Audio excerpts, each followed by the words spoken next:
এইবার পুরীতে গিয়ে আমরা স্টে করেছিলাম হোটেল সাফায়ার ইন্টারন্যাশনালে। এই হলো বাইরের অ্যাম্বিয়েন্স। এরপরে রিসেপশনে গিয়ে আমাদের ফর্মালিটিসগুলো কমপ্লিট করে ডিরেক্টলি চলে গেলাম রুমে।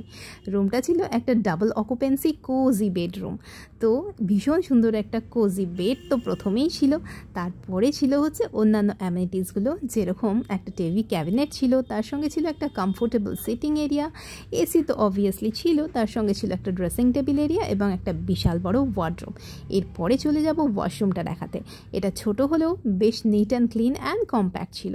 এরপর একটা ইন্টারেস্টিং পার্ট হলো আমাদের এই রুমটার সাথে একটা ইন্টারলিঙ্কড আরও একটা ডাবল অকুপেন্সি বেডরুম ছিল, যেটা ছিল আগেরটার মতোই একেবারে একই রকমের।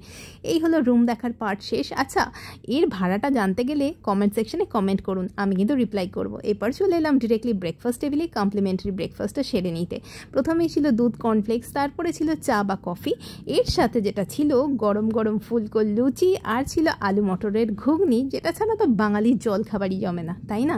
তার সাথে আমি নিয়ে নিলাম একটু সুজির উপমা, তার সাথে নিলাম একটু সিমুইয়ের উপমা, তার সাথে যেটা ছিল সেটা ছিল হচ্ছে ওটসের পায়েস, এটা কিন্তু আমার বেশ ভালো লেগেছিল।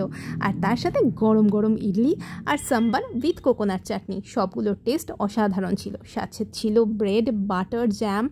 এইবার এগুলোকে পেটের ভেতর চালান করার সময় এলো।